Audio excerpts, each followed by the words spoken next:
नमस्कार दोस्तों, मेरे चैनल भक्ति भाव टीवी में आपका स्वागत है। तो दोस्तों, आज की इस वीडियो में मैं आपको बताने वाली हूँ महाभारत में कौन थे बड़े पियक्कड़। शकुनी से दुर्योधन तक करते थे खूब मदिरा सेवन, फिर करते थे साजिश। महाभारत काल में भी मदिरा का सेवन खूब होता था। कौरवों के बारे में कहा जाता है कि वो ज़्यादा शराब पीते थे और फिर बहकते थे। शकुनी और दुर्योधन का खास इसे लेकर खास जिक्र किया गया है। महाभारत के दौर में शराब खासी लोकप्रिय थी। कौरव खासकर इसका खूब सेवन करते थे। शकुनी और दुर्योधन के बारे में कहा जाता है कि वो न केवल ज़्यादा शराब पीते थे बल्कि इसके बाद साजिशें भी रचते थे। पांडव भी इसके शौकीन थे, लेकिन सीमित तौर पर। महाभारत और इससे जुड़े ग्रंथों में इसका उल्लेख किया गया है। कर्ण को भी इसका बड़ा शौकीन बताया गया है। महाभारत में शराब जिसे सुरा का उल्लेख मिलता है, विशेषकर सभाओं और मदिरा पान के प्रसंगों में। उस दौर में मदिरा चावल, गेहूं, जौ या फलों से बनाई जाती थी। इसी की एक किस्म मरेई थी जो मीठी और मादक पेय हुआ करती थी। इसे शहद और फलों के रस से बनाया जाता था। आसव नाम की मदिरा को अनाज या फलों से तैयार किया जाता था। हालांकि वैदिक काल में पवित्र माने जाने वाले पेय सोमरस का प्रचलन महाभारत तक कम हो गया था। कुछ प्रसंग यहाँ बताते हैं कि द्रौपदी के स्वयंवर में शराब परोसी गई थी। शकुनी और दुर्योधन मदिरा पान करते थे, जिससे उनकी चालाकी और अहंकार बढ़ता था। कर्ण को भी शराब पीने का शौक था, जैसा कि उसके और शल्य के संवादों में कहा गया है।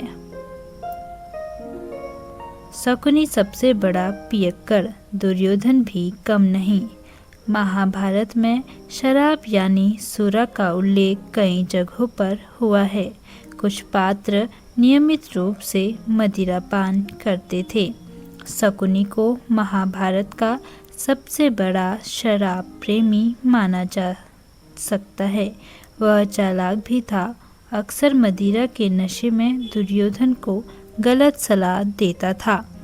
उसने शराब के नशे में ही पासे के जुए की योजना बनाई।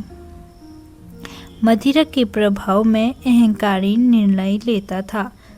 द्रौपदी के अपमान का प्रसंग भी शराब के नशे में ही हुआ था, जब दुर्योधन ने उसे दासी कहकर भरी सभा में लज्जित किया था। कर्ण को भी शराब पीने का शौक था। शल्य के साथ महाभारत युद्ध के दौरान उसने लंबी बातचीत में इसका उल्लेख किया, जिसमें शराब का जिक्र आता है। कर्ण नशे में शल्य से कहता है कि वह अर्जुन को मारकर पांडवों का अहंकार चूर चूर कर देगा, लेकिन शल्य उसकी बातों को नशे की बड़बोली मानता है। एक प्रसंग में कर्ण नशे में द्रौपदी का उपहास करता है। कहता है कि पांडवों ने उसे जुए में हार दिया, इसीलिए वह दासी है। महाभारत के प्रमुख पात्रों में पांडवों के बारे में सामान्य धारणा यह है कि वह धर्म नियमों का पालन करने वाले थे, लेकिन कुछ प्रसंगों से पता चलता है कि वे भी सुरा का सेवन करते थे। हालांकि यह उनकी नियमित आदत नहीं थी। युधिष्ठिर को धर्मराज कहा जाता है, लेकिन घृतक्रीड़ा के समय वह शराब के प्रभाव में थे, जिसके कारण उन्होंने अपना सब कुछ दांव पर लगा दिया। महाभारत सभा पर्व में उल्लेख है कि शकुनी ने युधिष्ठिर को मदिरा पिलाकर जुए में फंसाया था। युधिष्ठिर ने बाद में स्वीकार किया। मद्यपान और घृतक्रीड़ा दोनों ही मनुष्य के लिए विनाशकारी हैं। भीम को भोजन और मदिरा का शौकीन बताया गया है।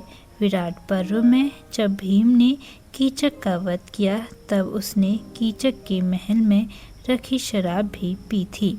कुछ संस्करणों में उल्लेख है कि भीम ने बकासुर राक्षस को मारने से पहले भी मदिरा पी थी। अर्जुन का शराब पीने का सीधा उल्लेख नहीं मिलता, लेकिन मद्र देश में एक रात्रि भोज के दौरान उसे मदिरा परोसी गई। अर्जुन जब मद्र देश से गुजरते हैं तो उन्हें मदिरा सहित भोजन परोसा जाता है, लेकिन वे इसे अस्वीकार कर देते हैं। पुराणों भागवत विष्णु पुराण में पांडवों को मद्य वर्जित नहीं कहा गया है, लेकिन उन्हें संयमी बताया गया है। राजसूय यज्ञ के दौरान भी शराब परोसी गई। पांडवों ने राजसूय यज्ञ के दौरान विशाल भोज का आयोजन किया, जिसमें मदिरा भी परोसी गई। इसी यज्ञ में शिशुपाल का वध हुआ, जब कृष्ण ने उसका सिर काट दिया। शिशुपाल नशे में होने के कारण और भी आक्रामक हो गया था। महाभारत के राजसूय यज्ञ के दौरान क्षत्रिय राजाओं को सुरा और मैरेय का भरपूर परोसी गई। शिशुपाल जैसे राजाओं को विशेष मदिरा दी गई। सामान्य जनता के लिए भी यज्ञस्थल पर सुरा का वितरण हुआ, लेकिन नियंत्रित मात्रा में। कीचक भी शराब का शौकीन था। मत्स्य देश का ताकतवर सेनापति कीचक शराब का शौकीन था। उसने नशे में ही द्रौपदी को छेड़ा था, जिसके बाद भीम ने उसकी हत्या कर दी। क्या महाभारत में स्त्रियां भी इसका सेवन करती थी? महाभारत में स्त्रियों द्वारा मदिरापान का सीधा उल्लेख नहीं मिलता। सभा पर्व में द्रौपदी को भरी सभा में बुलाया गया, जहां कौरवों ने मदिरापान किया था, लेकिन द्रौपदी के पीने का कोई उल्लेख नहीं है। राजसूय यज्ञ जैसे महाभारत के बड़े आयोजनों में स्त्रियां शामिल होती थी, लेकिन मदिरा परोसने का उल्लेख केवल क्षत्रिय पुरुषों तक सीमित है। महाभारत में अप्सराओं उर्वशी मेनका द्वारा मदिरा पीने का उल्लेख है, लेकिन ये दिव्य नारियां थीं, सामान्य मानव नहीं। कुछ पुराणों जैसे देवी भागवत पुराण में ऋषियों की पत्नियों द्वारा सोमरस पीने का उल्लेख मिलता है, जो एक प्रकार का मादक पेय था।